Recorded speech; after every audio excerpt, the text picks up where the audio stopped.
Remember when you ran away and I got on my knees and begged you not to leave because I go berserk? Well, you left me anyhow, and then the days got worse and worse, and now you see I've gone completely out of my mind. And they're coming to take me away, ha-ha, they're coming to take me away, ho-ho, hee-hee, ha-ha, to the funny farm, where life is beautiful all the time, and I'll be happy to see those nice young men in their clean white coats, and they're coming to take me away, ha-ha! This is how I felt the last couple of days with all the action in the NFL free agency has. Welcome to the early shooting sports cafe with Ginch. I'm Ryan yesterday. You laughed and laughed, and then you left, but now you know I'm utterly mad. Thank you. And that was by Napoleon. You're coming to take me away, haha.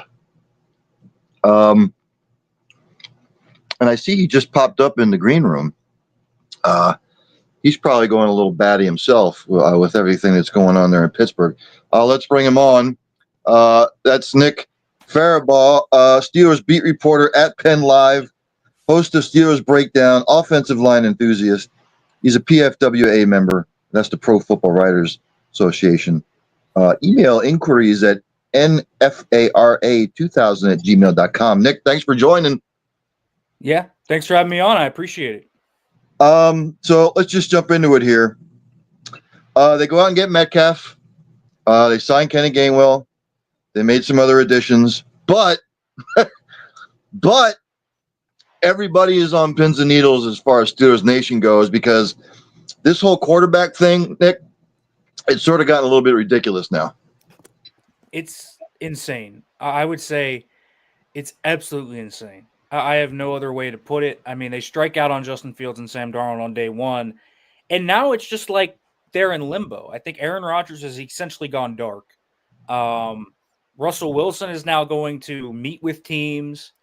I mean, I don't think it's going to happen, but the Steelers are at risk here where if the right scenario falls, they could be without any of the four that they were initially looking at, which is doomsday scenario for them. They're 21st overall, so it's not like they can even fall back on the draft and say, we're guaranteed to get a Shedeur Sanders, a Jackson Dart, a Cam Ward. All three of those guys could be gone. I don't think they want to trade up in this draft. So if they don't sign one of those, I guess they're looking at Jameis Winston or something like that. It could be really bad for them. So they are in a world of hurt right now. They do not have a quarterback rostered. The only guy they have rostered is Skylar Thompson, and Skylar Thompson is obviously a fringe roster player. And so there's so much going on. I mean, they have to land Rodgers or Wilson, it feels like. So if Aaron Rodgers continues to kind of go dark like this, you have to imagine sooner rather than later the Steelers are just going to call pivot and go to Russell Wilson and bring him back. Where did it go wrong with Justin Fields? I think a lot of it went wrong with just the money. I don't think that they wanted to give him 2 years guaranteed as a starter, essentially. I mean, the Jets gave him $30 million guaranteed over 2 years. He is not going to get cut this offseason either with that money. So he's essentially got 2 years of security there. I think the Steelers gave him 1 year of starter money, 15-ish. The Jets gave him 20. They gave him a lot of money. It's a weak quarterback draft. I think that definitely pushed the market up for Justin Fields. And so I think that's really what kind of came down to was the money kind of guaranteeing starting status for not just 1, but 2 years. I really do believe the Steelers are kind of the mind where they want the guy that's not going to break the bank the most. They didn't pony up money for Sam Darnold either. They offered him. I think they're going to try and play this Aaron Rodgers, Russell Wilson situation and try and get, as cheap as they can in there. I don't think they really want to go down the path of, can we pay a quarterback $30 million? I don't think they want to. They may end up doing that just out of necessity, but I don't think that's what they want to do. And so I think it was all about money and security, and the Steelers weren't willing to guarantee that second year. You think Russell Wilson is still Tomlin's guy? I don't think he's still Tomlin's guy. I mean, No. I think if he was, he would have been signed already. I think what has happened there was, I don't want to say it's a falling out, but something of this sort. I think Russell Wilson, his play clearly showed its decline at the end of the season. I think the Steelers are not blind to that fact that it declined at the end of the season. I also think, at the end of the year, he ruffled some feathers in that locker room. I don't think that is necessarily completely smooth either. And so when you combine that with everything you saw at the end of the season, I think the Steelers just aren't really super enthused about the idea of bringing Russell Wilson back. And it makes a lot of sense when you think of it like that. So what I think they're going to look at is where can, if they bring him back, how can he amend for that? And kind of where can they fill in the blanks? But I don't think he's necessarily Tomlin's guy anymore. Otherwise, I really think this would have already been done. Before I go into the offseason here a little further, explain this because you're there in Pittsburgh land. I've got another couple of friends who do Steel City Renegades, a show based out of Cleveland there. But take me back to the beginning of last year. Russell, a little bit dinged up. Justin Fields goes 4-2 as a starter. It seemed like everything was on the up and up. And then the decision to bring back Russell Wilson back into the starter. And then, Nick, at the tail end of the season, you can sort of see the sails fall off the ship with Russ, and they don't go back to Justin. Explain the Steelers' thought process there, because I've always wondered that. It's interesting, right? I mean, I think what they were looking at was who's going to get us to the higher ceiling. I think that's what they look at. The Steelers are in this perpetual cycle of kind of, are they in kind of this win now mode? Can they focus on the future while doing that? They're kind of middle grounding everything. And so they're in this weird kind of limbo spot where nothing is truly certain for them. And because they're in such a weird limbo spot, they essentially have to kind of double play it, but they want to win, right? They want to win a playoff game. That's been the biggest thing. They haven't won a playoff game since 2017. And so that is their key here. How can we do that? And I think they thought Russell Wilson could take it. I think they could take him further. I think that's what they saw. And then they saw that through the first 5 weeks. He gave them a higher ceiling, even though Justin Fields had been improving. I don't think that was a long-term play. I think it was a short-term play. The Steelers, don't really think about long-term during the season. They think about short-term things. So it wasn't about how can we evaluate Justin Fields. It was more about who gives us the best chance to win. And Mike Tomlin, I think, was the one that really drove that. He talked about how he went Lone Ranger on that decision. I think he did go Lone Ranger on that decision. I think there were a lot of people, including Arthur Smith, in that building that just wanted to keep starting Justin Fields. I think that they wanted to keep Justin Fields playing. They liked what he was doing out there. But obviously, Mike Tomlin gets to call the shots. And so he thought Russell Wilson, with his veteran presence, with his deep ball, with his pedigree, was able to kind of give them a bigger ceiling. And I don't think he was ever going to go off that until they lost in the playoffs. And so now now they've had time to reflect. Mike Tomlin obviously doesn't think that anymore, but that was definitely a Mike Tomlin driven decision. And a lot of people in the organization definitely disagreed with it at the time and still do. Were you surprised when the season was done that Mike Tomlin came back? Absolutely not. He is not in any danger whatsoever. They just gave him a new contract. I think he is in Pittsburgh for another good 2 years at least. I don't think he's feeling the hot seat even. Listen, this guy, he doesn't have a lifetime appointment, but man, how close can you get to a lifetime appointment? That's where he is.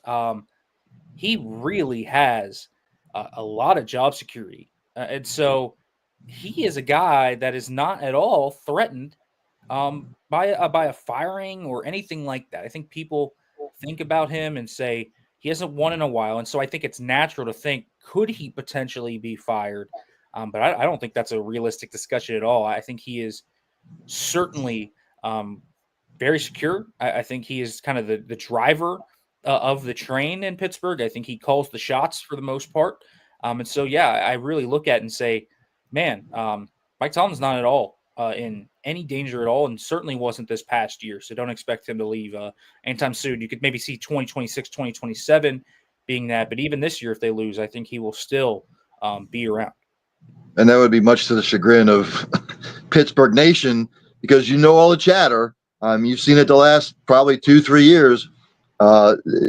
You know what the fans say. It's time for a new direction, but Steelers fans and Steelers insiders always tell me that he's safe. So let's get a little bit more into the offseason. Darius Slade Jr., good pickup. They compare him with Joey Porter, let's say. What grade would you give them there?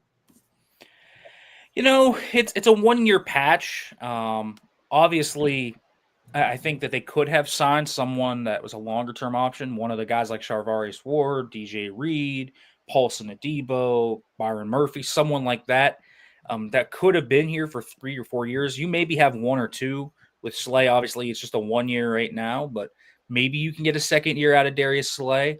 But he's 34, and so I mean, this is probably a B. He's still a very good player. There's no doubt about it. This guy is an extremely high-level football player. You saw it in the Super Bowl run. He still has it even at 34. But corner, man, that's a position that usually doesn't age very well. So guys that play this deep into their career are always at risk, even if they're as good as Darius Slay is. And Darius Slay is one of the best corners of this generation. They are always at risk of experiencing that pitfall, that drop-off that just comes with age at corner. If you lose a step at corner, it's really hard to play the position. And so we'll see. It's a little bit of an odd fit, too. He comes from a heavy zone scheme to more of a man scheme. We'll see how that kind of fits. But obviously the talent of Darius Slay is really, really hard to kind of downplay. So you get a B because you get a really good talent, but you only really get a patchwork solution for 1 year rather than one that is long-term. Obviously, Najee Harris is gone. This is Jalen Warren's backfield, you would think. They signed Kenny Gainwell. Where does he fit in? Is he the clear backup? I think he's probably their running back 3. I'm not sure we'll see Cordero Patterson back. I think they're going to draft a guy.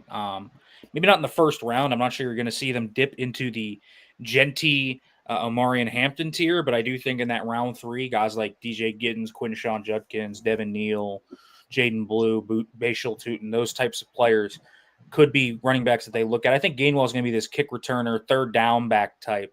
Arthur Smith goes 3 deep with his running backs anyways, so they need 3 quality running backs. Really, you need 4, honestly. But they need a guy like Kenny Gainwell. He's very similar to Jalen Warren, so if Warren goes down, he can really step in, take a lot of the third down duties, the pass protecting duties. He does all that. He's shifty in space. I think right now, obviously, Jalen Warren's the starter, and I think that running back 2 will probably be that rookie. So I think that's where that rotation will be. They just need another piece there. Where does Malik Harrison fit into the Steelers' defensive equation? Yeah, that's an interesting question. Kind of a surprising move, to be quite honest with you, because everyone thought, I think, Landon Roberts was going to come back, and obviously he doesn't.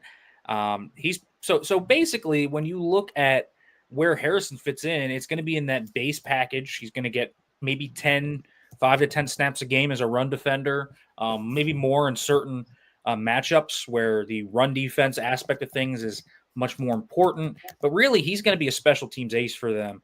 He played over 1,000 defensive snaps last year. He played over 1,000 special teams snaps. And so all those snaps kind of wheel into one. I think he's going to be more of a reserve as a linebacker because I think you're going to have Peyton Wilson and Patrick Queen starting there. And I think Cole Holcomb, who will be coming back this year from that knee injury, will also have a say about where he goes in that rotation. I don't think he's going to exactly fade away. So Malik Harrison, is going to be either that 3 or 4 type player. And he's going to be a special teams ace for them. That's where he kind of fits in, but he's kind of this downhill thumper that they still really value because of the division they play in. They face the Ravens all the time. The Browns still very much rely on the run game. And so they really, really, really kind of look at this and say, man, we need to look at run defense, and Malik Harrison is a big part of that. This just came over the ESPN wire a minute ago. The Cowboys have traded Rico Dowdell to the Panthers. Doesn't say what the deal was worth or anything like that. So this leads me to believe that the Cowboys are going to try and draft either Ashton Genty or Marion Hampton, who I am completely sold on. He was a beast at North Carolina. I've got him listed as my RB1, actually. Nick, let's get back to the quarterback situation. If this really goes south bad, I've heard Mason Rudolph. I've heard Malik Willis. They're going to have to make a decision at some point here. What is your gut feeling telling you where Pittsburgh is going to go with their quarterback? Could they try and trade up and maybe get Jackson Dart? I've been high on Jackson Dart.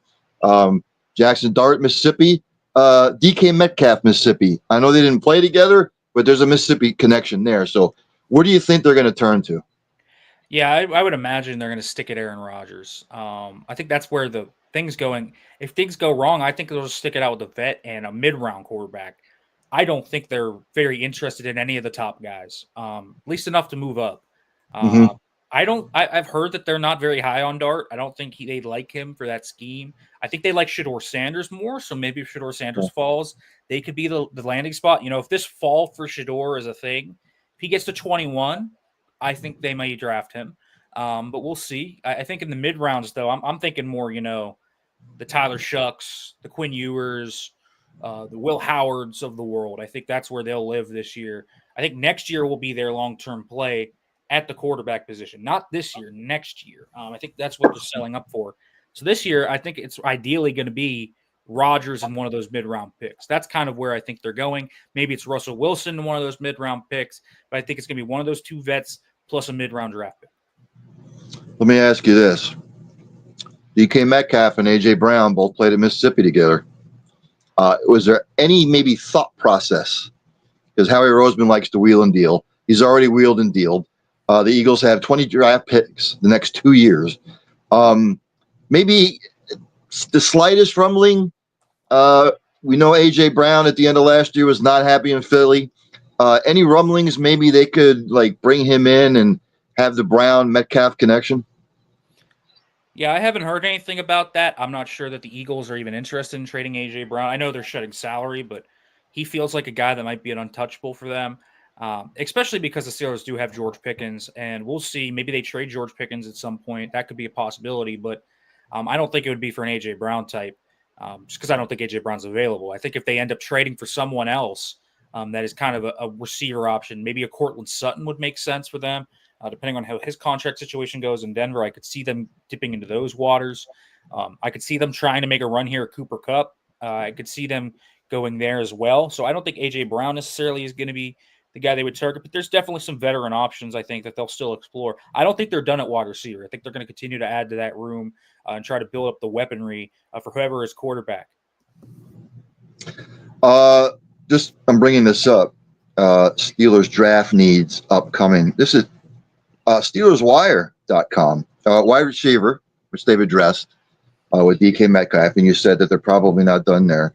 Cornerback, they've got Slay. Not sure they're done there.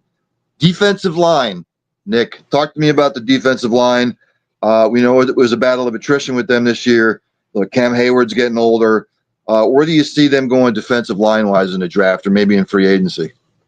I think they'll sign somebody still in free agency. I could see somebody like a Draymond Jones or a Charles Omenihu type still out there that could be had for them. I do think they're going to draft one in the first round, though. This is where I think their first-round pick will be. I think it'll be a defensive lineman. Walter Nolan, Kenneth Grant, Derek Harmon. One of those three, I think, is who they will probably pick.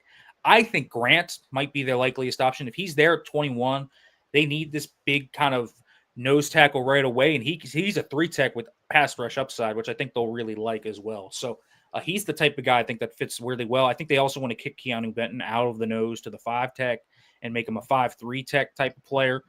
So I think that's really where they're going to go. This defensive line need is going to be something they're really going to focus on this offseason. There's still defensive linemen out there for them to sign. They'll get one of them. They need a rotational guy in there, but the starter probably going to come from the NFL draft, and that's probably the first-round draft pick. I think a lot of people now that the Steelers have gotten DK Metcalf are kind of pivoting the Steelers more to a running back. I think it shifts to defensive line. I think that's where they're going to go. They cut Larry Ogunjobi. They do not have a starter there outside of Keanu Benton and Cam Hayward, and they need depth either way. So, I mean, it would not surprise me at all. And I know people maybe would be surprised about this, but it wouldn't be that shocking if they went, first, fourth round or first, third round and drafted 2 of these guys. So that's the type of investment I think. You saw the investment they put into the O-line last year where 3 of their first 4 picks were offensive linemen. I think you could have the same thing happen this year at defensive line. Before I let you go here, give me one word for Steelers fans when it comes to the quarterback situation. One word for Steelers Nation, like Aaron Rodgers said years ago, relax, RELAX.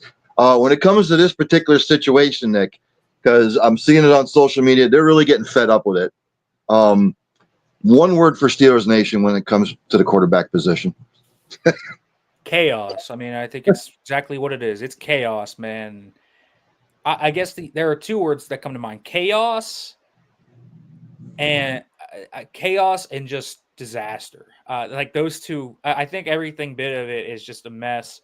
It's not a disaster because they missed on Fields or missed on Darnold or anything like that. It's just a disaster because for the past 5 years since Ben Roethlisberger came back from that elbow injury, they've just pedaled in motion. It's old man Ben. It's old man Ben. They miss on Kenny Pickett. Then they have that Kenny Pickett, Trubisky, Rudolph year.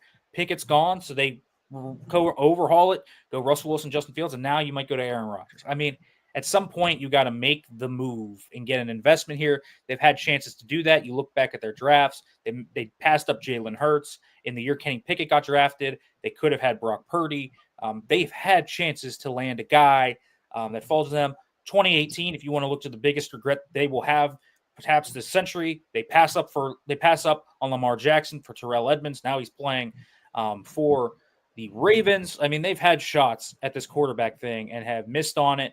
And the one shot they took was a disaster. So they need to get back to the drawing board, and this move kind of needs to come sooner rather than later. I mean, if I were them, I would have traded a third-round pick for Geno Smith. I think that would have been a perfectly fine move for them this year and would have given them 2 or 3 years figuring out that quarterback position, and they would have had above-average play. So I think they're right now just in a chaotic spin, and they have been for the past half-decade. Ladies and gentlemen, that's Nick Farabaugh. Again, Steelers beat reporter at Penn Live, host of Steelers Breakdown. He is an offensive line enthusiast, PFWA member. Your email inquiries, nfara2000@gmail.com. Nick, thanks for joining. I will pick your brain post-draft. Yeah, thanks for having me on, man. I appreciate it. No problem. Have a good night, Nick. I have a good one. Again, that's Nick Farabaugh. Again, the Steelers situation with the quarterback is fugly. It's not good. I feel for Steelers Nation. It's not good. What did Tom Petty used to say? The waiting is the hardest part. Again, we'll go to the NFL. The Jets, again, they cut Aaron Rodgers today, so he's a free agent. So I'm sure he'll go into some dark room somewhere, smoke his peyote, take some mushrooms in the dark, and then come out of Mordor with a decision. The Rams have released Cooper Kupp as they have failed to trade him. Somebody will pick him up, but he is oft injured now, so he's not the receiver he used to be. The Dallas Cowpokes, they've acquired a linebacker, Kenneth Murray Jr., and a 7th-round pick from the Tennessee Titans for a 6th-round pick. While earlier in the day, they agreed to a deal for cornerback Kyer Elam and a 6th-round pick from Buffalo for a 5th-round pick this year and a 7th-round pick next year. You follow that? The Philadelphia Eagles have signed Austin Dillon. He's only 26 years old, by the way. He will be the backup to Saquon, but when Saquon would need a break on the goal line, you give it to Quadzilla. DeMarcus Lawrence, after a 9-year run in Dallas, he has joined the Seattle Seahawks. It's a 3-year deal with the Seahawks that includes $18 million guaranteed and a max value of $42 million.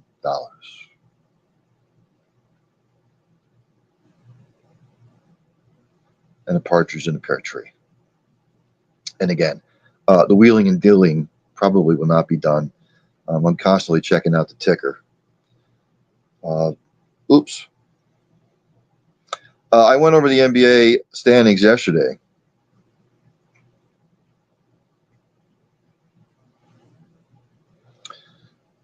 Excuse me. Unfortunately, in the world of the NBA, sad news, ex-NBA player Junior Bridgman has passed away. He was a billionaire entrepreneur. He had a minority owner of the Milwaukee Bucks, for whence he once played. He dies Tuesday after suffering a medical emergency at an event in Louisville. Sounds like maybe he had a heart attack. He was clutching his chest. We will see. Some scores in the NBA tonight. None as of yet. About to tip off, the Hornets are at the Hawks. The Thunder are at the Celtics, which should be a good one. The 76ers are at the Raptors. 8 o'clock games, Clippers at the Heat, Suns at the Rockets, Jazz at the Grizz, Mavericks at the Spurs, and at 10 o'clock for you West Coast Owls. Timberwolves are at the Nuggets, the Knicks are at the Trailblazers. Excuse me. You know, it's been 5-6 weeks since I've been battled that virus, had kicked my ass for a week. And I thought I was over the hump, ladies and gentlemen. But early this morning at like 3:30 in the morning, I got up. My throat was killing me again. Now, it's been 70 degrees here the last couple of days, so there's all kinds of shit in the air. So I'm just going to chalk it up to allergies. I never had allergies till I hit 50 years old for some reason. I don't know why. I never had allergies before. Now I'm like a petri dish. Whatever's out there, the petri dish just seems to suck it in. And now I've got a little bit of a sore throat again, the sniffles. I can't win. Let's hop on over to the NHL.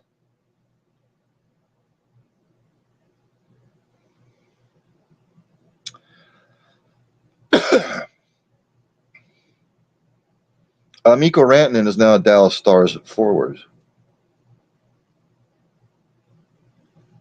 Of course, he was traded to the Hurricanes. The Hurricanes weren't on the list for him to finish up the season there. So Dallas trying to ratchet it up in the West. The New York Rangers assigned veteran backup goalie Jonathan Quick to an extension. It's $1.55 million and includes performance bonuses. Marchand returned to Boston yesterday as a visiting member of the Panthers. Panthers lost that game 3-2. Some of this I've already gone over. So let's go to the scores. It's a light slate in the NHL tonight. Dropping the puck at 7:30, it's the Sabres at the Red Wings. At 9 o'clock, it's the Canucks at the Flames, which is an important game in the West because they're both vying for a possible wild card. 10 o'clock, Ducks at the Utah Hockey Club. And at 10:30, the Canadiens and the Kraken. NCAA men's basketball. I did not go over scores yesterday because I just thought it was too long of a list. But I will go over scores today. It might take a little bit to go through these.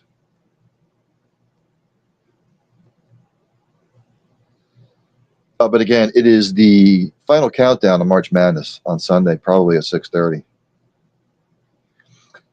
Scores going on right now. In the MEAC tournament, this is a quarterfinal. Norfolk State is up on Maryland Eastern Shore, 58-49.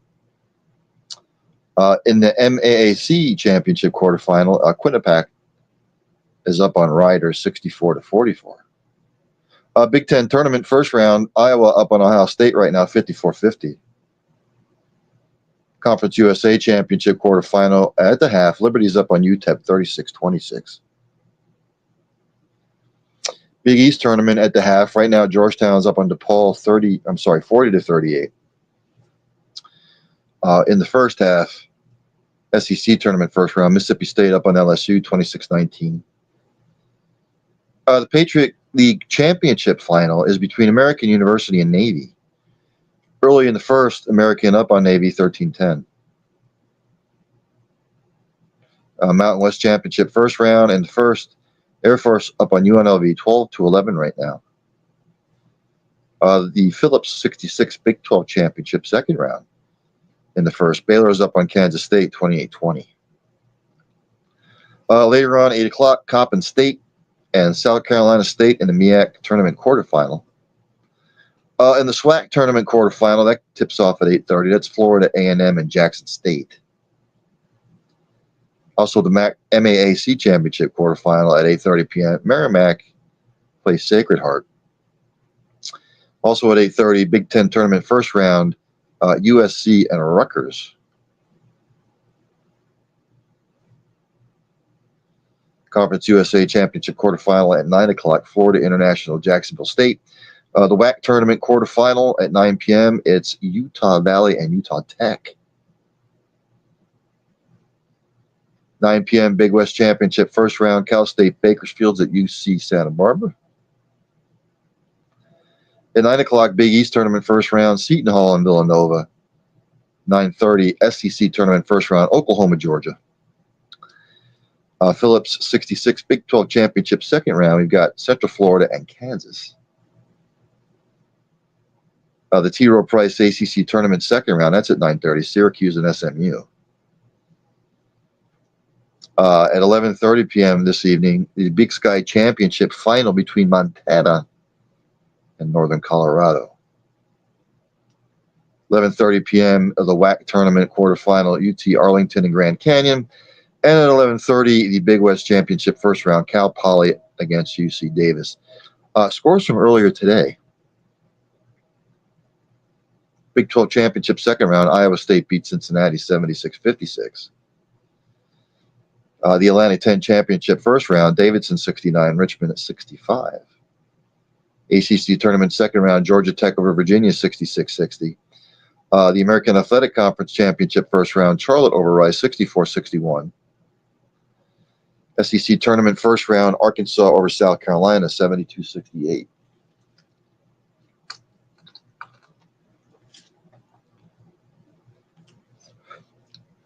The SWAC Tournament quarterfinal, Grambling over Southern 65-62. Mountain West Championship first round, San Jose State over Wyoming 66-61. Atlantic 10 Championship first round, Fordham over Rhode Island 88-71. ACC Tournament second round, North Carolina beat Notre Dame 76-56. Big 12 Championship second round, Colorado over West Virginia 67-60. Big 10 Tournament first round, Northwestern over Minnesota 72-64. SEC Tournament first round, Texas over Vandy 79-72. Big East Tournament first round, Butler over Providence 75-69. Mountain West Championship first round, Nevada over Fresno State 86-71. Your A10 Championship first round, LaSalle over UMass 78-71. Rounding out games earlier today in the Southland Tournament, the final, McNeese over Lamar 63-54. Let's jump to the women, shall we?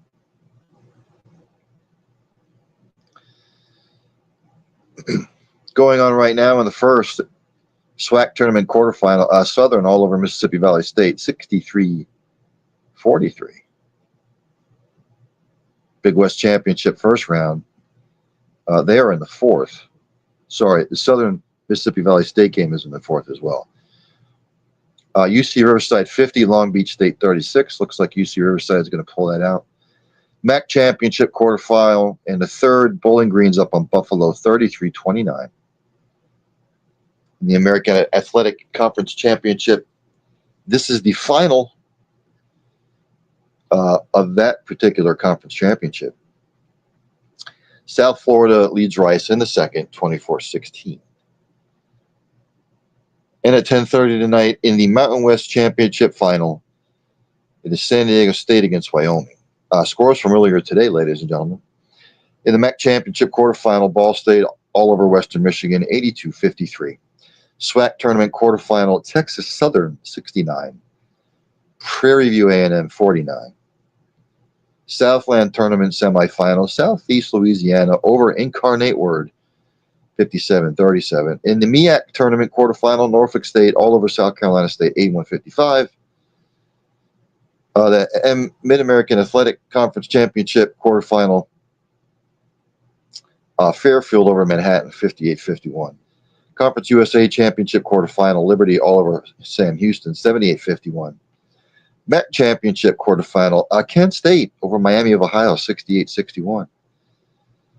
The Colonial Athletic Association Championship first round, Hampton ekes it out over Stony Brook, 76-75. The Southland Tournament semifinal, Stephen F. Austin over Lamar, 61-53. The MEAC Tournament quarterfinal, Howard over Delaware State, 85-49. The MAAC Championship quarterfinal, Quinnipiac over Iona, 79-51. WAC Tournament quarterfinal, Grand Canyon over Utah Tech, 71-47. Conference USA Championship quarterfinal, Middle Tennessee over Kennesaw State, 73-46. Big West Championship first round, Cal Poly slightly over UC Santa Barbara, 56-54. MAC Championship quarterfinal, Toledo over Central Michigan, 76-58. The Colonial Athletic Association Championship first round, Towson over Northeastern, 67-44. The Big Sky Championship final, ladies and gentlemen, in a squeaker, Montana State, Best Montana, 58-57. And in the WAC tournament quarterfinal, Tarleton State. This would be the Western Athletic Conference, by the way. Tarleton State beat Southern Utah, 59-40.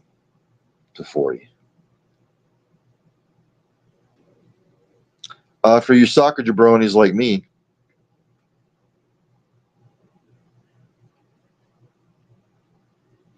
the Champions League continued today.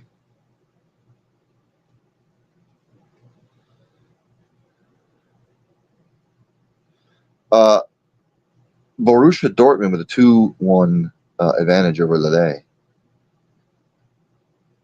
They advanced on 3-2 score aggregate. Aston Villa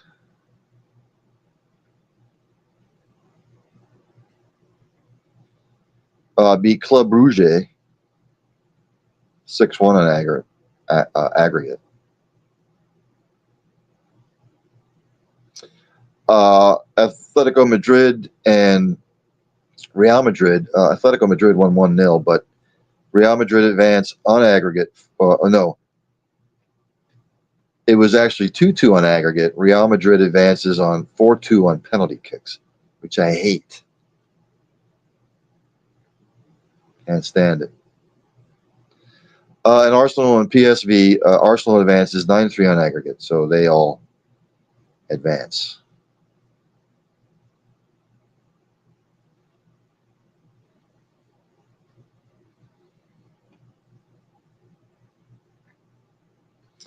Major League Baseball preseason.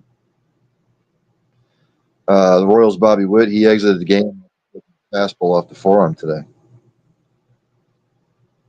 There hasn't been any updates. That's about it. I went over all this stuff yesterday, too. Most of it is from yesterday.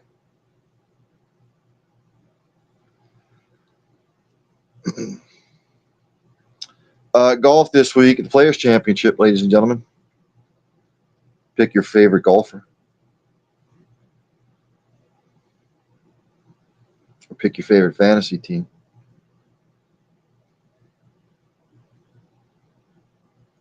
We are, let's see, what's tomorrow? Tomorrow is the 13th. We are a month away from the Masters.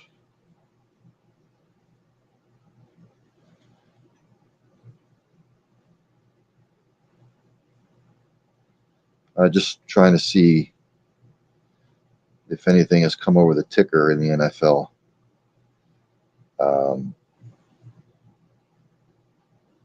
Mine is not updated. I'm not showing anything of great importance.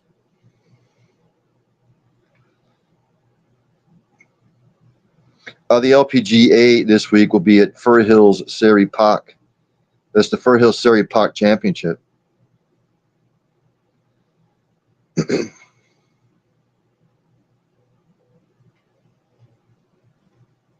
kicks off. It's the 20th through the 23rd. So it's next week, actually, not this week. I digress.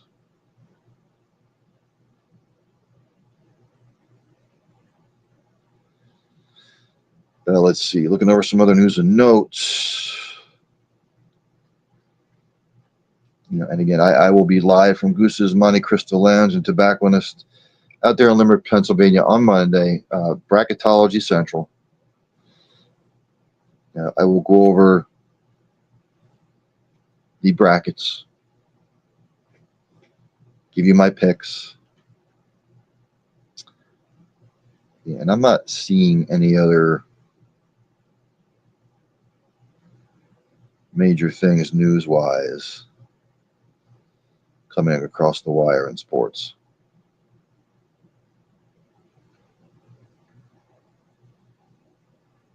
Not that I'm seeing anyway. Oh, again, for you soccer jabronis like me,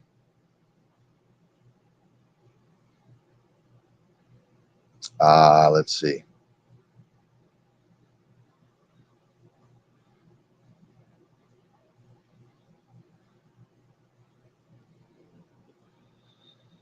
The Premier League this week.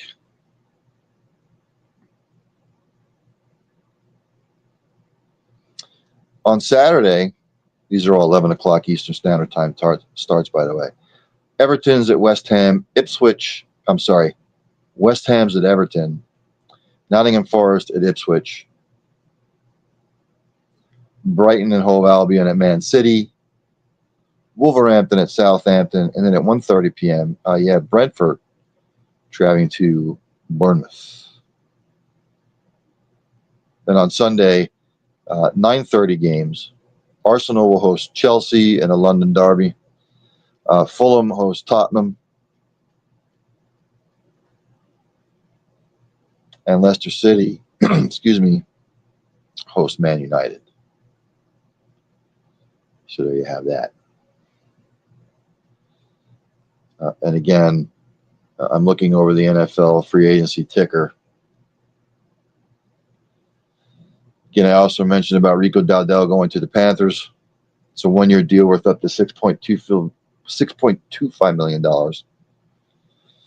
Again, which tells me that the Cowboys are going to go after a running back in the draft, whether it's Mario Hampton, Scatterbo from Iowa State, or Mario Hampton.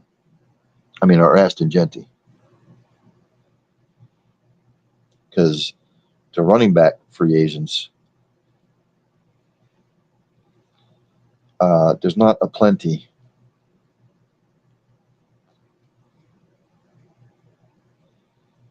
Najee Harris is gone. Ty Johnson's gone. Piron's gone. Elijah Mitchell. Available players. Running back free agency, Miles Sanders out there. Raheem Mostert. Jamal Williams. Gus Edwards. Jeff Wilson. Nick Chubb, who hasn't been the same since his gruesome injury. Alexander Madison. Travis Horner. Naeem Miller-Hines. Amir Abdullah. J.K. Dobbins, Chase Edmonds, Jermichael Hasty, Dearness Johnson, Kareem Hunt, Cam Akers, Dante Foreman, Travion Williams, and a partridge in a pear tree.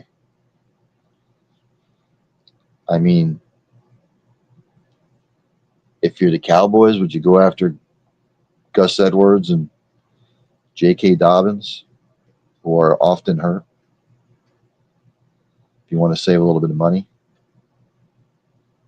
But some of these guys, Jamal Williams, after that great year in Detroit, has really fallen off. Amir Abdullah, old. J.K. Dobbins and Gus Edwards are, Gus Edwards, he's pushing 30. J.K. Dobbins is 26. So, we shall see.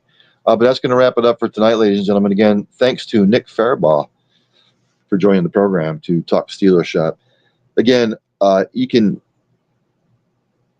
follow him at at Farabaugh FB. That's at FARABAUGH FB. He is the Steelers beat reporter at Penn Live, host of the Steelers Breakdown, offensive line enthusiast. He's a member of the Pro Football Writers Association. Email inquiries, NFARA2000 at gmail.com. Thanks to him. I will see everybody tomorrow night. I think I will do double duty. I will do student body right, cover some college, go over the Big 12 schedule, the games I think might shape the conference next year. And then another episode of Early Eating Sports Buffet with the Ginch.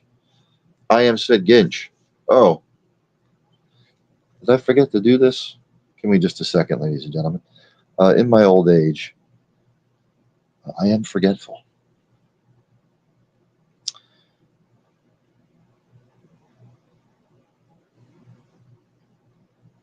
No, I tried to find